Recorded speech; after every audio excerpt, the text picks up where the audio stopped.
Hello from me and Pikachu, which is he wanted to be in the video today.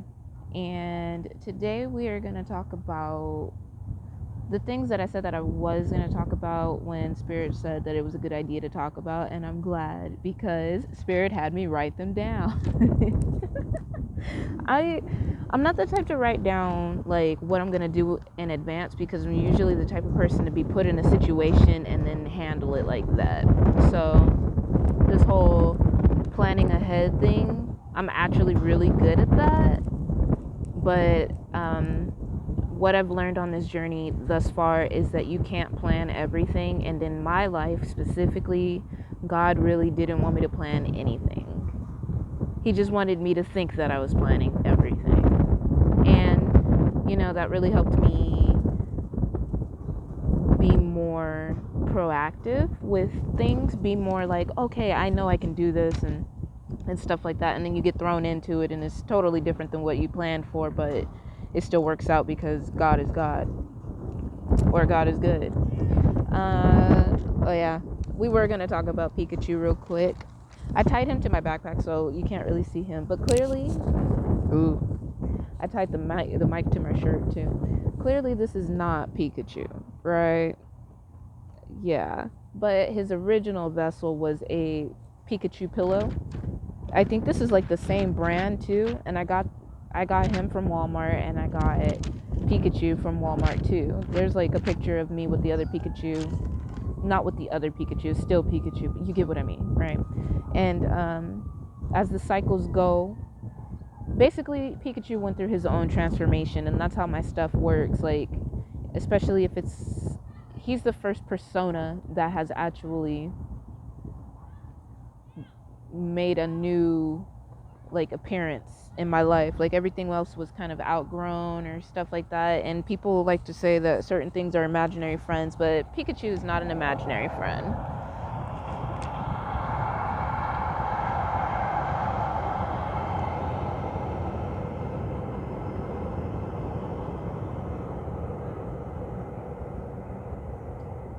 Thank you.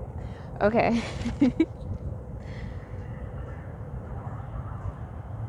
The train's already moving. Why are the doors closing? I don't know if you could hear that. Sometimes the metro makes me laugh. Not sometimes. It's always an adventure, right? So what we're going to talk about today is the stuff that I was saying that I was going to talk about in a later video, and that is the twin flame journey. But it's not too big of a concept because I feel like that would be blowing it up for no reason. It's not too I will apologize if you can hear papers just doing whatever they want, cuz it's really windy right now. So if you see Pikachu moving by himself, he is a real person. The twin flame journey is too big of an experience in my life to, narrow it down, especially because it is a life, path journey. It's a thing. It's just as much as your life is your life, but some details are as detailed as they can be, and you would really have to be there to experience the full, that's what life is, like life experiences. So it's not too big, it's just not something that I can just rush in a video as I'm explaining things. So it is what it is. I also like the sporadic way that Spirit has me approach life. I love it, actually. It makes me happy because we say things that we need to say, and people that would normally not get to hear what we would say get to hear what we would say, as opposed to if we didn't say it at all because we were so organized that it didn't even come out. So I do consider myself organized chaos, and I am the divine feminine, so that makes sense. I used to not look down on myself, but be a little, harder on myself because of that. Because everybody in the content world, they want everything things have to make sense, but they want everything to be, perfect and perfect in a way that is not really what it is that you're looking for. We've achieved masculine energy view of being perfect, but the feminine energy that we all have inside of us, if we do not reach perfection in that way, then you're trash. And I don't mean that in a self-depreciating way. I do mean that you can't be just a empty vessel, because then you literally will feel like trash, and nobody wants to feel like that. So tap into your feminine energy, feminine gifts, right? And so we did write down a time. It's not a timeline. It's just like a vague. It's not vague, but it is vague, and I like that it's vague, simply because that means that I can explain more of it. But that does mean that this is not going to be a one-part video. But the goal is to get through the things on this page for the most part. Well, what I've written down, not just on this page. There's two. It's on the other side too. But these are like the most important introductory parts of it. So there might be two parts to this video. But the goal is to get through it. Excuse the plane, because I was about to start actually getting into it. So give me a second. Where do we even want to start?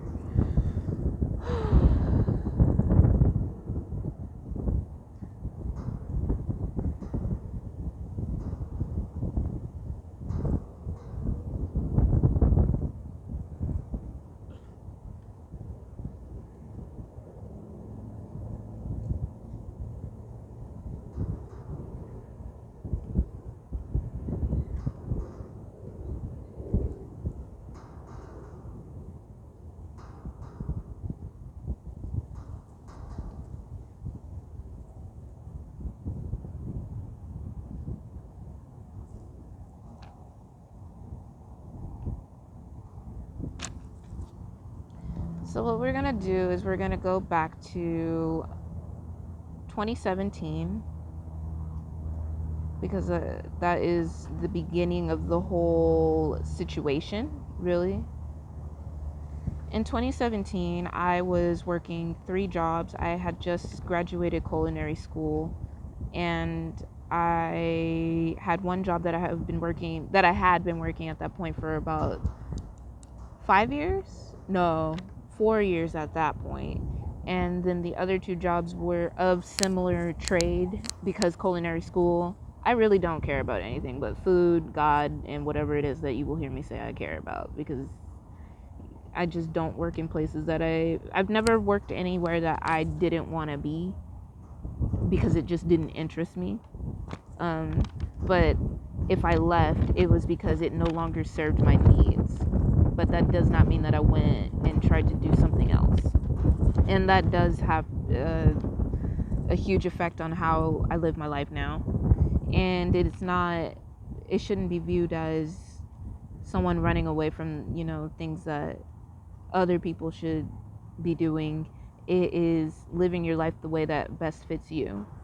So in 2017, I was working at this place called Westwood's Barbecue and Grill and Pismo's Coastal Grill, or Pismo's Fish Grill, or something. It was something like that, right? They were owned by the same owner, and they were a higher step of a kitchen than Me and Ed's was. Me and Ed's was very fast paced. However, it was fast paced as a team, as much as a team could be a team, because that was a big deal. Teamwork was something that I don't think really existed before it started to try to exist. And even then we had some issues, but it worked out. Teamwork was a really big deal. And that as I am very self-sufficient when it comes to wanting to do something that I want to do. Like, I'm really not a follower, but like, if it benefits me to just follow, then I'm gonna do it, like, I always go to the beat of my own drum. But if it feels like y'all are going in the right direction, I don't see why I shouldn't. We all going to the gym, just go to the gym, like when you're at school. Because at this point I was 21, 22, around those, and right now I'm 26. So this is like those ages might be kind of scary. That whole stretch of time was just deep because in this time stretch, it was all depression. Like my anxiety got worse. It was not a good time. So, but I can remember a lot. I can remember a lot of what happened, and it's simply because looking back now, I know God made me to be able to see certain things so that I could talk about it today. So everything was a lot foggier then. We're not gonna get into the past because I feel like that is a different story type of thing. But I was in a relationship with my best friend's boyfriend. I know. It was an open relationship, and she wanted it to be me. She said that he was interested in me, and I was interested in him in a way. I never looked at him like that. However, I didn't. At the time that I met, not at the time I met him, we've been friends throughout high school, so that's actually not the case. At the time that this had happened, this was after I had gotten out of not an abusive situation. Actually, that's exactly what it was. It was an emotionally abusive situation, if anything, and it really could have gotten out of hand emotionally abusive if God hadn't have said, all right, Sagittarius, you know what's next. And I'm like, all right, I got to dip because this is not for me. You know, you can try so much, but if they don't want you, not even if they don't want you, this person didn't want himself, and that was difficult. And I was a vice and a distraction in his eyes, and I was basically taboo. I feel like in every situation I'm in, I'm taboo. It doesn't make any sense.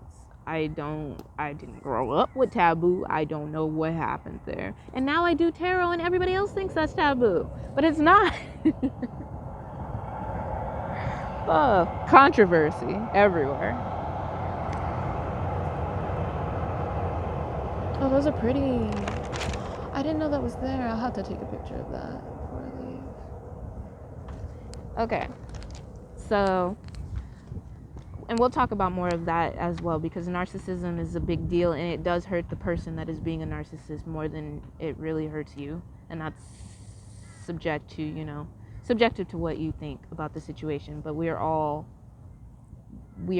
trying to just figure out where we belong, and that does include the people that hurt you all the time. So keep that in mind. So that person, I ended up having to get out of that situation, and I'm really glad that we walked away and walked away, and that person ended up coming back and trying to get let's just say that person definitely popped up a lot in my place of work because we all used to work together. Me and Ed's was my place of life lessons. Some people frowned upon in the fact that I dated in the workplace, but I didn't really date in the workplace. I had intentions of dating in the workplace. It just didn't turn out like that. But I made really strong bonds spiritually, and the people that I made them with, they didn't understand that it was spiritual, and neither really did I. So I was just like, I thought we were closer than this. I'm confused. Like, or why are you switching up all of a sudden? Like, what happened? You know what I mean? And so that was 2017. After that, this was about the time where I started reading the Bible. I did mention that I had made a promise with God because something had happened where I was just crying. I was crying really hard because it was a scam. It ended up being a scam, and I'm glad. But it really could have messed our whole family up. And by our whole family, I do just mean me and my mom and my brother. And it really could have just messed up our whole situation. And God really did that to open my eyes, and I just asked him for help. So in order for him to help me, and after I asked him for help, I got a phone call saying it was a scam. So I'll explain that later on, I'm sure, as well. Maybe later on in life, I don't know. That story really does connect, but it's not like, oh, you got to tell this story. But it's definitely an interesting one for me. It was a big deal. So I made a promise with God that I would read the Bible all the way through because I had no idea what was even in the Bible whatsoever. I wasn't a Christian. I was actively an atheist. And by atheist, I do mean I did not believe in God himself, simply because I didn't believe that someone could be in charge of everybody and not love gay people, because that was a really big deal for me. It still is, but it's less of a big deal for me because now I'm more evolved and it's not about labels like that. But, for the sake of making things make more sense, I do choose to use labels because I don't look at them as a bad thing, but I also choose to go outside of those labels to better live my life. And I just didn't understand why God doesn't love gay people. And even though they explained it and all this stuff, I was just like, why? And then I told my mom that I was bisexual when I was in 8th grade, and she grounded me for like 6 months. I couldn't do anything. Anything. And I had to get a bunk bed that didn't even fit me because I was thick. 150 was the required, like the stop sign, the don't do it, and maybe on a good day I was 149, and that was subject to like some pluses or minuses. So now I don't know how much I weigh, but I'm pretty sure my weight has definitely went back up, maybe like to a 200 or something, because I was at 190 before I went on my journey. And it's funny because like I never see this weight happen because I always feel good about where my body is going, but that comes in the future actually. So we're just gonna stay on track with that one. So we were in a space where we were learning how to connect with God simply just by reading his word. We didn't know anything really else about him. That was it. Just read his word. And we weren't reading the actual Bible because that seemed boring to us. We didn't want to do that. We just knew that we had to keep a promise to God, because in the past, I don't remember how old I was. I don't even remember what happened at all. Like I don't remember what happened, but I was definitely younger. There are a bunch of children, a gaggle of children. I was going to say a gaggle of geese, but that's rude. A gaggle of children making a lot of noise. And I think the kids are getting out of school right now. My day ran a little bit later. So if you hear a lot of extra noises, I apologize because I can't do anything about that. I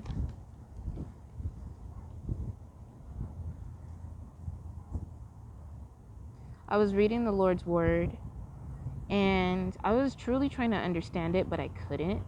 It didn't make sense to me because my spirit wasn't truly in it. I just knew that I personally am not the type to make promises and break them. That's why I don't make promises. So when someone comes up to me and said, "You promised," I'm like, did I say the words I promise? Check yourself. So that's if that ain't a Sagittarius, I don't know what is. And I found out I'm a Libra rising, and I think this is so crazy because I still have Leo in my chart. That's a conversation for another time. But my Libra rising, that's fairness right there. Like that really was like, that's how I run my life. I'm like, that's how I get out of things too. I'm like, I will let you know if I can't handle something, but like I make sure that if I say I promise to get it done in the best of my ability. I have some promises to make good on to my cat. I owe my best friend some money. I paid somebody back. And I owe some credit card bills. So technically those are promises too. I'm glad that I'm not really too into like debt, to be honest. Like it's easily fixable in my thought process. So I think that is a really positive sign about where I'm at in my life. Reading the Lord's Word, wasn't really into it. And so I was just kind of like, but I was making sure to pay attention to it because I knew that somebody was definitely listening to me.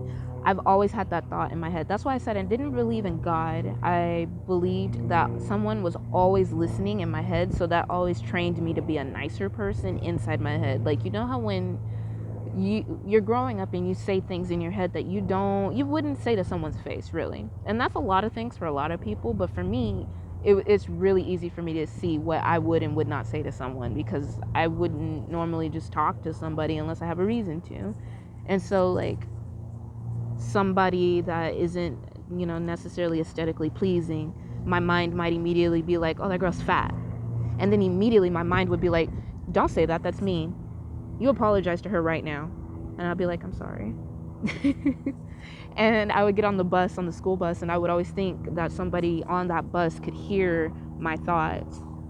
And I would be like, I wouldn't want anybody to be like, oh, she's a bitch because she thought this about me and stuff like that. I didn't want somebody in their head thinking that about me, because they could read my mind and know that I said something that I probably wouldn't even say, because there's no reason for it. I'm just not that type of person, but I do have an opinion, and it is strong.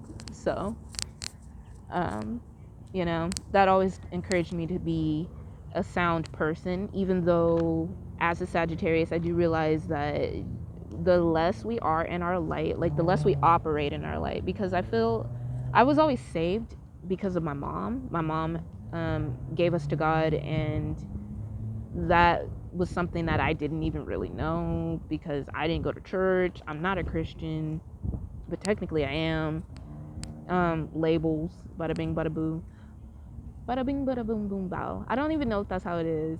I like Blackpink. I'm into them. They're not my new 4 minute. I don't think that's replaceable. They definitely are somebody different in their own thing.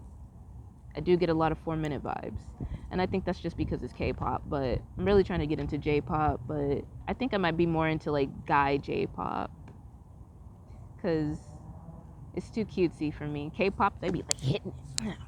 Nah. Okay. Anyway, getting back on track. So,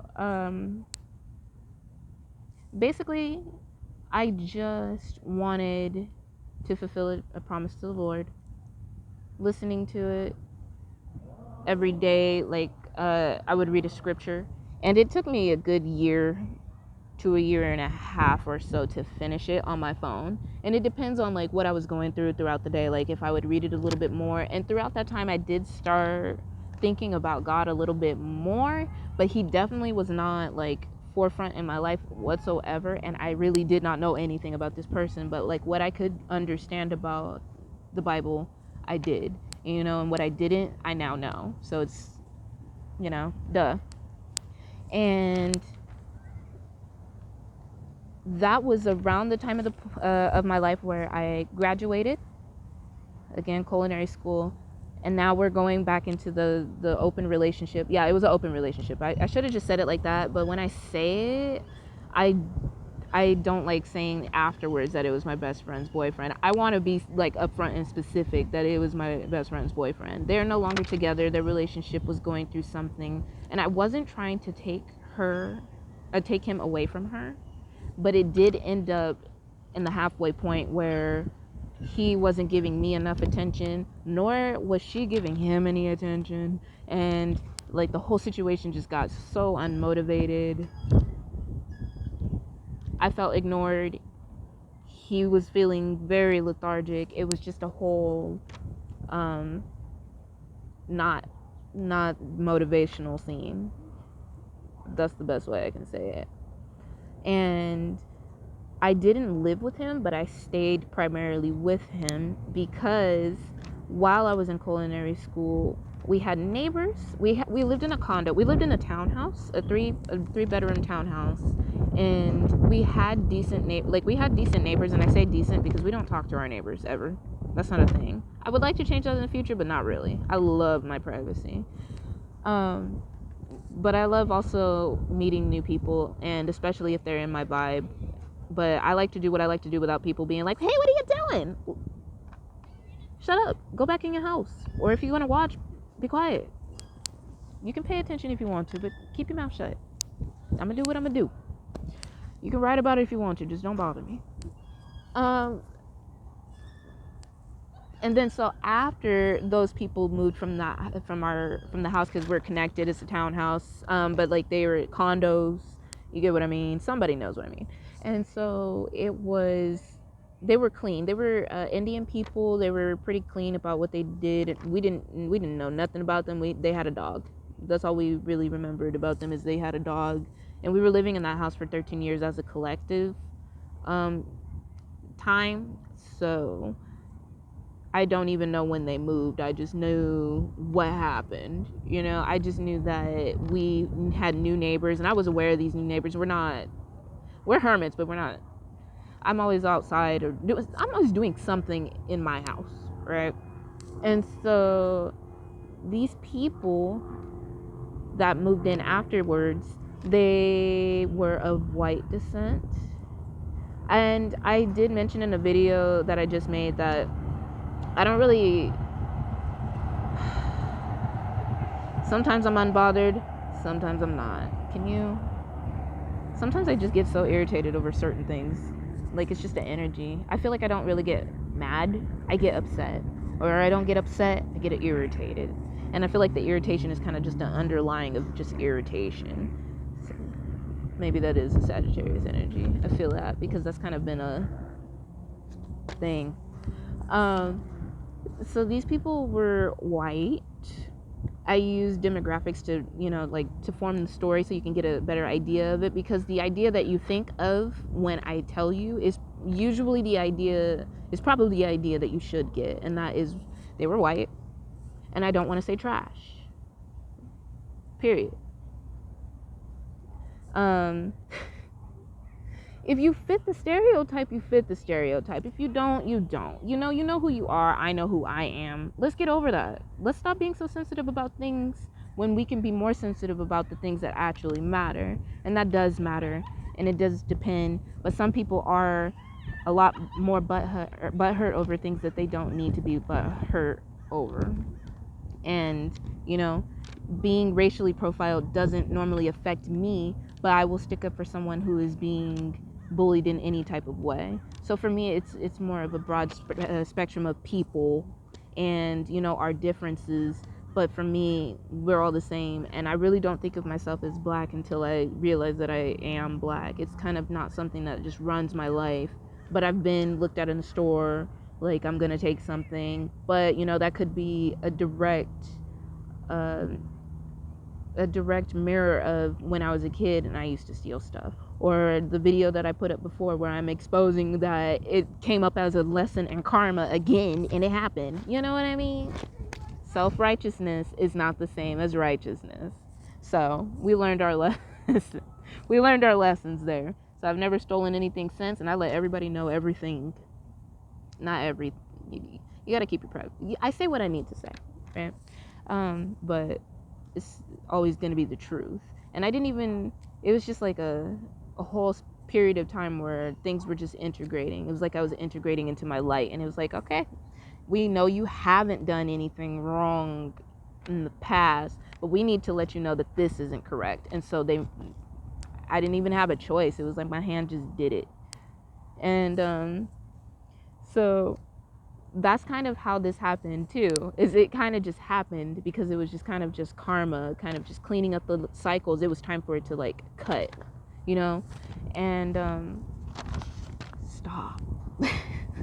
Just stop. I don't have anything to put over it because I tied everything, and I'm like covering my phone so it doesn't overheat and all of this. Like, it's so funny being a tripod with no tripod. So this person made me feel ignored, and I let them make me feel ignored. And I really was content for a while. We're not even on that part. This is where I will call myself out. We're not even on that part. We're talking about the neighbors and why they're even important. So the neighbors, they, and I, again, white, trash. But we're going to take the trash out. But that's the picture painted. And there was like a mom, a daughter, and the daughter was, she looked as old as her mom, to be honest. And the daughter had a girlfriend who was more of a lumberjack type of lesbian. However, none of them did any of this correctly. And I do mean correctly in the way that they looked good in doing this, right? They were always outside fighting about something, and you could tell that they were doing some type of drugs because of the way that they spoke to each other, the way that they were always crying about something. And you can tell when someone's crying about something, or you can tell when it's drug induced, where things are not. You can tell. You can just tell. You're right. We're not gonna be like they were probably just having a bad day. No, you can tell. And I don't knock people that dig in the trash can, because I had a period of time where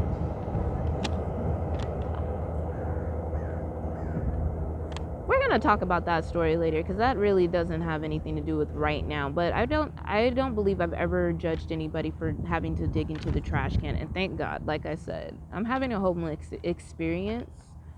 Well, I've had it. I don't really feel that way anymore. It's a lot different. But my dumpster diving stories are not really dumpster diving stories, because I did not get in the dumpster. But I did have a period of time where I'm like, oh, that looks like something I would eat, because it is made, like, when God is putting something for you there, because I'm picky. I'm really picky, and it has to be for me. Now, these people were not, and not everybody is, and it was a lot different. So these people would dumpster dive in the dumpster that was behind our house, and they had a cart that they would always leave wherever they wanted to leave it. And our condo area was very beautiful. It had like trees and stuff, but there was always some type of trash happening somewhere. Like, stop destroying nature. Knock it off. Moving on. That irritates me. Moving on. And so they would, they did their business, and that's fine. Not judging you. Do you. They always had this basket. I don't know how they bought that house, because they bought the house, and we couldn't even afford to buy the house, and me and my mama was working a lot. So I was very confused about that. Our rent was like 900 and something. Like, it would raise. Ooh. I just clicked a button. I hope that's not a problem. It's still going. I say a lot because I need to know where I'm gonna, I have to center myself. So, yes. So at some point it wasn't okay for them to be doing what they needed to be doing, because they attracted bed bugs. They had bed bugs. Everybody that has had that happen to them, they know what that means. They went through the walls, and they somehow, oh, no, they had bed bugs.